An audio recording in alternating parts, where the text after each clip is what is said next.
Rieccoci nuovamente in diretta ed ora parliamo delle associazioni d'Arma trevigiane riunite sotto la loggia dei Cavalieri. Obiettivo coinvolgere i cittadini nelle attività di volontariato che le vedono protagonisti ogni giorno. E rischiano di spegnersi le associazioni d'Arma della Marca, effetto fine del servizio militare che ha tagliato il ciclo del passaggio generazionale, mettendo in pericolo l'intero patrimonio storico e sociale di queste associazioni che si impegnano quotidianamente per i loro territori e che sono state in prima fila durante l'emergenza contagio. Ci siamo messi appunto a disposizione o della sanità o dei comuni o anche delle proprie parrocchie a far servizio d'ordine, quindi oltre a quello che facciamo normalmente ci siamo messi in gioco in questa situazione. Impegno silenzioso raccontato con tanti oggetti che le contraddistinguono, così per il cappello alpino del gruppo Città di Treviso accanto alle insegne e ai libri dei Volontari per la Libertà.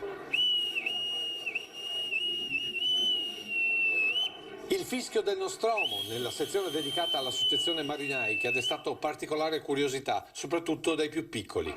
E ancora le truppe anfibie di Treviso per ricordare che dalla Marca non sono partiti solo alpini. L'angolo con i paracadutisti della Folgore fino ad arrivare ai carristi che hanno intonato il loro inno. Con l'acciaio i cingoli possenti. Una giornata per non dimenticare l'impegno e la formazione di tante generazioni, ma anche ciò che la guerra ha voluto dire. Ed è per questo che in centro alla loggia è stata posta questa raccolta per i tanti combattenti di ieri ricordati oggi nell'impegno costante di queste persone al servizio della comunità. Sulle mura la mostra diffusa di foto storiche sui cambiamenti che la cinta cinquecentesca ha subito nel tempo, l'idea di Treviso sotterranea. Prima mostra diffusa lungo le mura di Treviso. A idearla e concretizzarla Treviso Sotterranea, che in collaborazione con il FAST, il Fotoarchivio Storico Trevigiano, e la Società Iconografica ha allestito lungo l'anello delle mura cinquecentesche 10 postazioni in altrettanti punti significativi. Nei nostri studi noi spesso abbiamo a che fare con le foto storiche per cercare di comprendere come erano le mura, come sono cambiate nel tempo e da questo studio poi è nata l'idea di creare una mostra diffusa lungo le mura in maniera che le persone appunto che passeggiavano lungo le mura potessero vedere le differenze tra le foto che vanno da metà 800 a metà 900 fino ai giorni nostri. E capire come le mura sono cambiate in base alle esigenze della città. Molti trevigiani a passeggio e in bicicletta che si sono fermati a osservare le foto e ascoltare le spiegazioni dei volontari, come al portello del Sile. Vediamo il vecchio ponte Garibaldi costruito nel 1882, gli ipocastrani appena piantati, appena piantumati, vediamo la barriera Garibaldi vicino in fianco al portello Sile e il bastione di San Paolo, ancora tutto boscoso, pieno di alberi, dove nel 1915 è stato costruito il famoso falso storico, il castello dei Romano.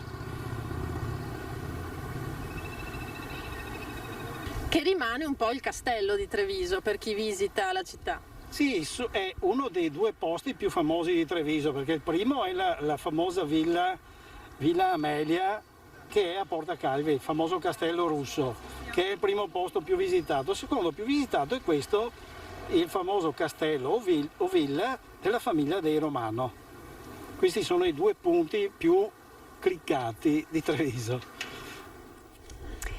Sostenere la fondamentale e irrinunciabile funzione del giornalismo d'inchiesta, riportare al centro il senso di responsabilità e la passione che sono alla base di questo lavoro, guardando con grande attenzione alla formazione sul campo dei giovani. Sono questi i punti di forza della quinta edizione del premio Goffredo Parise per il reportage, ideato e organizzato da Antonio Barzaghi e Maria Rosaria Nevola. Il premio vuole ricordare il grande scrittore veneto, autore di indimenticabili reportage attraverso il lavoro di chi ha documentato eventi, luoghi o situazioni della contemporaneità con parole e immagini. Dopo un'edizione speciale, quella del 2020, che ha voluto riconoscere il ruolo fondamentale svolto dall'informazione durante la pandemia, quest'anno il premio torna nella sua formula originaria con 2 sezioni e porta con sé alcune novità. La cerimonia sabato 25 settembre 2021 al Teatro Comunale Mario del Monaco. E sono centinaia gli animali soccorsi nell'ultimo mese dal centro di recupero della fauna selvatica funziona e i numeri lo dimostrano, la collaborazione con 6 associazioni animaliste del territorio. A settembre la riduzione dell'orario notturno aveva fatto discutere, ma da quel periodo di difficoltà il centro di recupero della fauna selvatica della provincia si è ripreso e come. Sono stati addirittura 500 gli interventi sul territorio nell'ultimo mese, vale a dire da quando è diventata operativa la convenzione con 6 associazioni, Progetto Riccio Europeo, LAV, Leida, Lipu, OIPA e WWF. La sinergia, il know-how della polizia provinciale sommato alla volontà di questi volontari ha prodotto un risultato straordinario. 500 interventi nell'arco di un mese, insomma, significa che l'attenzione rispetto agli animali abbandonati oppure feriti c'è e che c'è un punto di ristoro, un punto dove questi possano trovare cura per il loro abbandono o le loro difficoltà. Bene, un bel risultato. Era stata la carenza di personale, in particolare della polizia provinciale, collegata ai tagli alle province, a portare a quelle limitazioni poi superate con l'aiuto dei volontari. Tra gli animali recuperati in questo mese, rapaci, ungulati, roditori, lepri, uccelli di varie specie e persino un cucciolo di cinghiale e un volpacchiotto. Attualmente sono 130 quelli ospitati in degenza al centro del Parco dello Storga, che potrebbe presto aprire ai visitatori. Sappiamo che per il benessere degli animali, insomma, non debbono essere disturbati oppure meno contatto che hanno con l'uomo, meglio è per la loro salute. Quindi parzialmente sarà visitabile, magari con visite guidate, tramite anche questa nuova convenzione con la cooperativa Comunica. La priorità rimangono gli animali. Lo stesso presidente della provincia Marcon ricorda a tutti il numero da contattare in caso di necessità. Si deve chiamare il 320 4320 671 e troverete sicuramente qualcuno che vi risponde e che si attiverà per recuperare questo animale ferito. Torna la 10ª edizione di Sile Jazz che porta la grande musica dal vivo lungo le sponde del fiume Sile.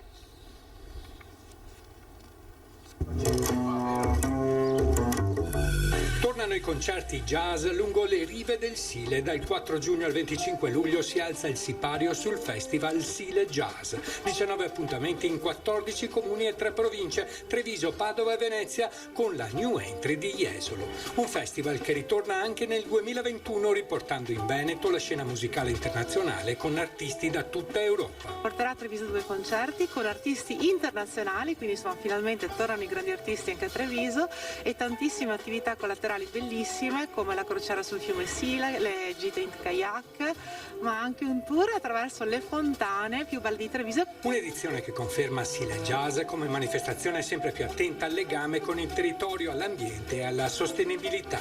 Tanta musica immersi nella natura da scoprire in bicicletta lungo la Greenway, pagaiando lungo il fiume alla riscoperta del territorio dove convivono cultura, arte, ambiente, enogastronomia e turismo lento. Il connubio è sempre quello con il jazz, per cui artisti internazionali di grande qualità, Jussi Fredriksson dalla Finlandia, i folk dagli Stati Uniti, ma tanti artisti che si mescolano in un percorso che è organico e ci porterà in tanti luoghi molto belli, e poi un focus sui giovani jazzisti italiani e sui musicisti del territorio, il nostro classico. Il prezzo del biglietto per i concerti è di €2, cifra simbolica che verrà interamente reinvestita in azioni ambientali per il territorio.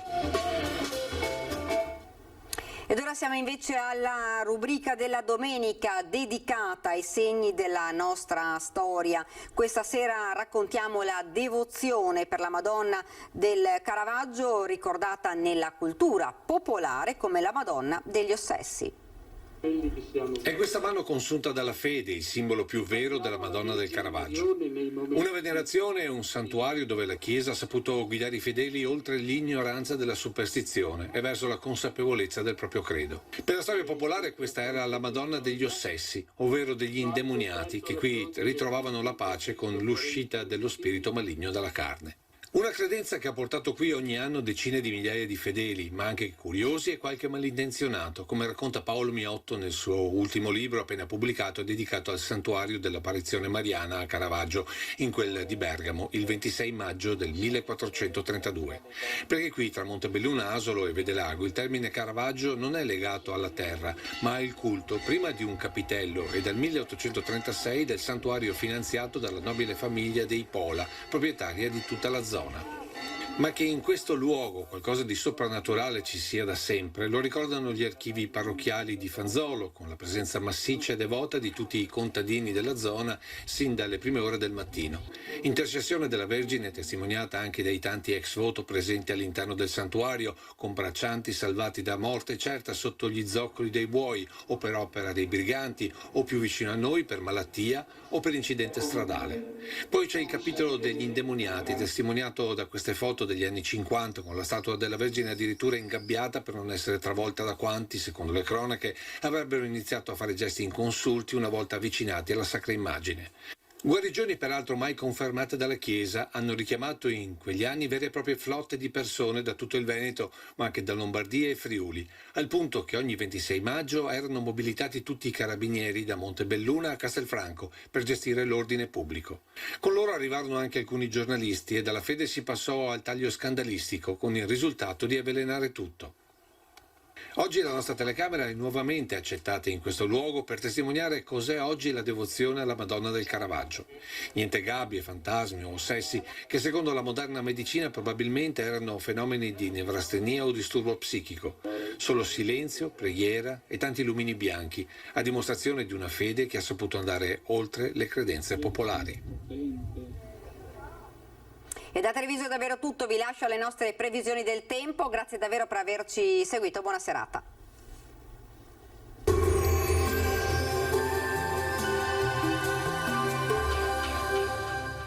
Cooperativa Agricola Volpago. Da noi trovi la carne fresca di prima qualità, genuina e salutare per il tuo benessere. Ci trovi a Volpago del Montello, Pieve del Grappa e Trepaseleghe. Bentrovati al meteo.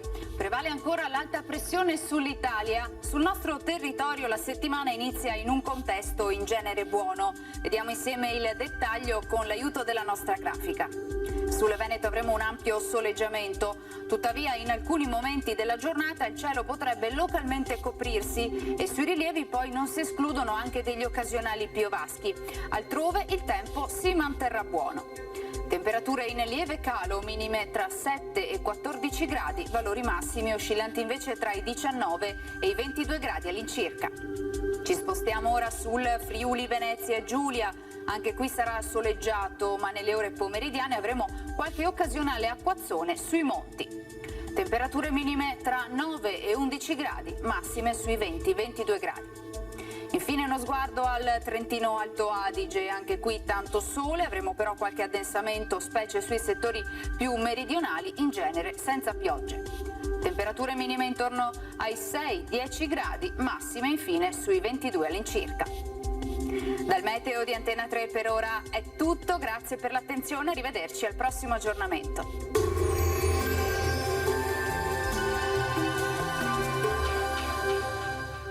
Cooperativa Agricola Volpago. Da noi trovi la carne fresca di prima qualità, genuina e salutare per il tuo benessere. Ci trovi a Volpago del Montello, Pieve del Grappa e Trepaseleghe.